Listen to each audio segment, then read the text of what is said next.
నిజంగా అసలు first half ఇలాంటి ఒక చిన్న చిన్న ఎక్కడ ఆయన వచ్చేసి సీరియస్ గా ఉండు సటిల్ యాక్షన్ అంత ఇంటర్వెల్ వరకు రెగ్యులారిటీని బ్రేక్ చేసాం.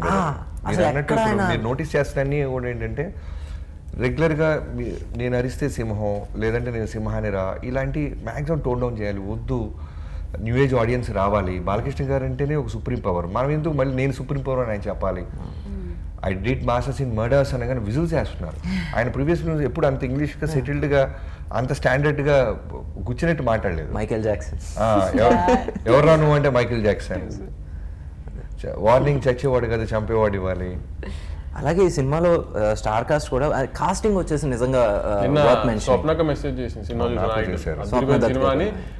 అదేనాక మా సినిమా బాగా నచ్చింది, ఏదో నేను మాట్లాడాను కదా అయిపోయిన తర్వాత కాస్టింగ్ భలే చేశారు, కాస్టింగ్ బాగుంది అని నాకు సడన్ గా నాకు కూడా ఫోన్ చేసింది. నాకు ఎక్స్ట్రాడినరీగా ఉంది అంటే తను చాలా చాలా ఎంజాయ్ చేసింది ఆ స్క్రీన్ ప్లే. మనం వి హావ్ సక్సీడెడ్ ఇన్ ఆ విషయంలో everybody were like pointing at you, but final గా ఇక్కడ శ్రద్ధ క్యారెక్టర్ నుంచి రాబోయే ట్విస్ట్ ఏదైతే ఉందో అది అందరూ అంటే ఇట్స్ నాట్ లైక్ వావ్ ఆ ట్విస్ట్ కాదు, హార్ట్ కి చాలా మంచిగా అనిపించే ఒక ట్విస్ట్ అది.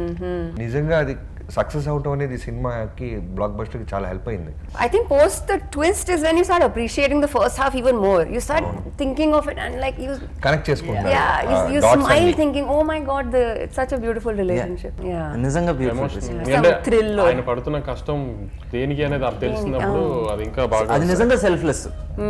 నిన్నటి నుంచి డిస్ట్రిబ్యూటర్ కాల్ చేసి నాకు సర్ప్రైజింగ్ గా ఏం చెప్తున్నారంటే, సార్ ఫస్ట్ హాఫ్ పీక్స్లో ఉంది ఆకాశంలో, ఫ్యాన్స్ మ్యాడ్ అయిపోతున్నారు, సెకండ్ హాఫ్ స్టార్ట్ అవ్వగానే కథ చెప్తున్నారు కదా, రిపీట్ ఆడియన్స్ సెకండ్ హాఫ్ కథకు వస్తున్నారు సార్, హోల్ ఫ్యామిలీస్. నాకు ఫస్ట్ చిన్నబాబు గారికి కాల్ చేశాను పొద్దున్న వంశీ గారితో అయిన తర్వాత, అమ్మ బ్లాక్ బస్టర్ కొట్టేసాం థ్యాంక్స్ అమ్మా అంటే, sir thank you so much sir అంటే, సెకండ్ హాఫ్ని చాలా పెద్ద రేంజ్ అంటున్నారు అన్నారు. మేము చాలా ఆనందం ఉన్నాం, ఎందుకంటే సెకండ్ హాఫ్లో ఐటమ్ సాంగ్ కానీ గ్లామరస్ మూమెంట్స్ కానీ కామెడీ ట్రాక్లు కానీ మాకు స్పేస్ ఉన్న చోట టూ సీన్స్ పెట్టాం. హీరో హీరోయిన్ కి మధ్యన ఒక సాంగ్ అంటే ప్రాపర్ సాంగ్ ఓన్లీ కంటెంట్. ఇప్పుడు క్లైమాక్స్ ఫైట్ దగ్గర కూడా వచ్చేప్పుడు కూడా ఇప్పుడు బాబిడియోలో అంత పెద్ద పిల్లని పెట్టాము, బాలకృష్ణ గారు ఒక 100 మంది బాలకృష్ణ గారు వెనకాల, ఒక 100 మంది బాబిడియోల వెనకాల పెట్టి ఒక పెద్ద సెటప్ వేసి ఫైట్ చేయడం చాలా ఈజీ. కానీ ఫ్లాష్ బ్యాక్ స్టార్ట్ అవ్వక ముందు ఆయన హాస్పిటల్లో ఆ దెబ్బలతో ఉన్నారు. సో అయిపోయే టైంకి ఫ్లాష్ బ్యాక్ అయ్యే టైంకి మనం క్లైమాక్స్ హిట్ అయినప్పుడు అక్కడి నుంచి కట్ చేసి ఇంకో చోటుకి వెళ్ళి అలా రెగ్యులర్ ఫార్మాట్లో వెళ్ళి కట్ చేసుకుని అక్కడికి వెళ్ళి ఫైట్ లేకుండా అది ఎంత న్యాచురల్గా ఉంచుతాం అనేది ఆ అట్మాస్ఫియర్లోనే ఫైట్ పెట్టాం. సో అది మాక్సిమం కొంచెం అది బ్రేక్ చేసాం అనిపించింది మాకు. రవికిషన్ గారి క్యారెక్టర్ కూడా భలే యూస్ చేసుకున్నారు మీరు. అక్కడ ఫస్ట్ హాఫ్ లో ఎంత బ్రూటల్ గా ఉంటుందో సెకండ్ హాఫ్ లో కూడా అంత సాటిస్ఫాక్టరీగా ఉంటుంది. Twist Being a part of the film, I'm like, oh my god, he's back. The casting was on dot. ఎందుకంటే ఈవెన్ రిషి అని చెప్పేసి కన్నడ యాక్టర్. అవునవును. సో తను చూస్తే నేను తమను వచ్చేసి ఇలా చూస్తున్నాం, తన మీద కోపం వస్తుంది, నాకు తిని నచ్చట్లేదా అందుకే రా విలన్ అయ్యాడు. So that means casting work out అయింది కదా, తను చేసే పని నాకు నచ్చట్లేదు ఎందుకంటే హీ వాస్ దట్ న్యాచురల్. చాలా మ్యాడ్ గా చేశాడు. ఎందుకంటే ఇంటర్వెల్ దాకా బాబిడియల్ గారు రారు, సో మాకు రవికిషన్ గారు ఉన్నారు ఫస్ట్ హాఫ్. వీళ్ళ మించిన సుప్రీం పవర్ ఎవరో రావాలి. రాగానే అపీరెన్స్ లోను బాలయ్యబాబు గారి కోసం పెద్ద ఆల్రౌండ్ వాళ్ళు ఎవరో దిగబోతున్నారని ఫీల్ రావాలి. సో రిషి గారిని మేము అప్రోచ్ అవ్వగానే తన క్యారెక్టర్ విన్నారు, ఓకే చెప్పారు. తర్వాత లొకేషన్కి వచ్చి చేసిన తర్వాత చాలా మ్యాడ్ ఉన్నాడు తమ్ముడు. అతను ఎంత బాగా చేశాడంటే I still remember, first time Balayya Babu గారిని కాల్చిన తర్వాత డైలాగ్ చెప్పాలి, 2-3 రకాలు చూపిస్తాడు నాకు. ఓకే సార్ అంటే, సార్ బాలయ్యబాబు గారు వచ్చారు, మోకాళ్ళ మీద లీన్ అయ్యి అలా కూర్చొని ఉన్నారు, ఇతను ప్రాక్టీస్ చేస్తున్నాడు. నాకు టెన్షన్, రే బాలయ్యబాబు ఉన్నారు ఎదురు, నువ్వు త్వరగా చెప్పు అనే ఫీలింగ్ నాకు వస్తుంది. కట్ చేస్తే రోల్ కెమెరా యాక్షన్ అని చేశారు రిషి, మైండ్ బ్లోయింగ్. ఆ రోజే అనిపించింది ఇంటర్వెల్కి సాలిడ్. అంటే ప్రతి క్యారెక్టర్ ఒక బ్లాక్ బస్టర్ని ఎలివేట్ చేయాలి. ఒక సినిమా సక్సెస్ అవ్వాలంటే వాళ్ళ ఇంటెన్సిటీస్ లెవెల్స్ బాగా చేయాలి.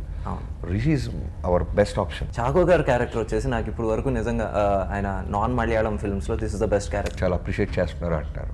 అసలు ఆయన పట్టుకుని ఇలా చెప్తుంటే ఏంటి, తన 16 కత్తి కాట్లు, ఒక బుల్లెట్ అయినా సరే నిలబడి అందరినీ Wild animal. ఇచ్చేసాడు. దానికంటే బాలకృష్ణ గారిని దగ్గరికి వెళ్ళి పంచుకుని నీకు ఇచ్చిన ఛాన్సే చాలా ఎక్కువ ఇప్పుడు దాకా నువ్వు ఎవరో చెప్పకుండా ఉండటానికి అవును, నువ్వు పద, బయలుదేరాను. నువ్వు అన్ని అంటానికి కూడా ఆయనకున్న ఒక ఇమేజ్ ఉంటది కదా మలయాళం, ఆ ఇమేజ్ బాగా వర్కౌట్ అయింది ఈయన కాబట్టి చెప్పగలిగాడు బాలకృష్ణ గారికి అని. అవును. కానీ ఆ విషయంలో బాలకృష్ణ గారు కూడా చాలా అప్పుడు మేము ఒక పెద్ద ఆర్టిస్ట్ అనుకున్నాం దానికి వద్దు ఇట్లా వెరైటీగానే వెళ్దామని ఆయన బాబీ పేరు సజెస్ట్ చేసినప్పుడు కూడా ఆయన సపోర్ట్ చేశారు అప్పుడు. నిజంగా బాలయ్యబాబు ఆ విషయంలో వెరీ వెరీ ఓపెన్. అంటే ఈ సినిమాలో కాస్టింగ్ కావచ్చు సార్, యాక్టింగ్ కావచ్చు, ప్రతిదీ చూస్తుంటే అరే కొత్తగా ఉంది. మీరు ఊరినే చెప్తారా ఇంటర్వ్యూ నిజంగా అనిపించింది ఏది నేను వెళ్ళి తమనికి ఫోన్ చేయండి, నేను తమను అంటే మామూలుగా ఇప్పుడు తొలి ప్రేమ లేకపోతే మజ్ను లేకపోతే రంగ్ ఇట్లా ఒక క్లాస్ సినిమాలు తీస్తూ లేకపోతే మొన్న ఇప్పుడు లక్కీ భాస్కర్. అలాంటి లక్కీ భాస్కర్ తీసిన సినిమాలు డైరెక్టర్ కి అలా థాట్ ప్రాసెస్ ఉన్న వాళ్ళకి ఎలా ఉంటుంది ఇంత మాస్ సినిమా అసలు? ఏంటి అదే చెప్తున్నాను, ఆడియన్స్ గా మేము కూర్చున్న తర్వాత ఆఫ్టర్ పాయింట్ వచ్చేసి మేము మాకు వచ్చేసి అక్కడ క్యారెక్టర్గా కనెక్ట్ అవుతాం. ఇప్పుడు అక్కడ ఏదైనా అన్నెసెసరీగా ఏంద్రా ఈ మీనింగ్లెస్ గా అనుకుంటున్నారు అలా ఏమో అనిపిస్తుంది? నాకేమనిపించలేదు. అందుకని ఇంటర్వ్యూ చేస్తున్నా మేము ఏమున్నామని చెప్పండి, జెన్యున్ గా చెప్పండి. నచ్చకపోతే నేను ఇంటర్వ్యూ కిందకి వస్తా, ఎందుకు చేస్తా? నాకు నిజంగా జెన్యున్ గా నచ్చింది. ఎందుకంటే ఇప్పుడు బేసిక్ గా ఫస్ట్ హాఫ్ లో మీకు చెప్పాను పాపతో చేసే సీన్స్ నిజంగా నాకు వచ్చేసి అక్కడ నాకు వచ్చేసి నానాజీయే కనబడ్డారు. దాని తర్వాత వచ్చేసి అక్కడ కలెక్టర్గా చేస్తున్నప్పుడు నాకు సీతారాం గారే కనబడ్డారు. దాని తర్వాత డాకు అయినప్పుడు మహారాజా కనబడ్డారు. సో ఎక్కడైనా సరే ఆ పర్టికులర్ రోల్ కావాల్సిన సటిల్నెస్ కావచ్చు, లేకపోతే వైలెన్స్ కావచ్చు, క్యారెక్టర్లో ఉండాల్సిన వైలెన్స్ అయ్యే కనబడి నేను ఒక మాస్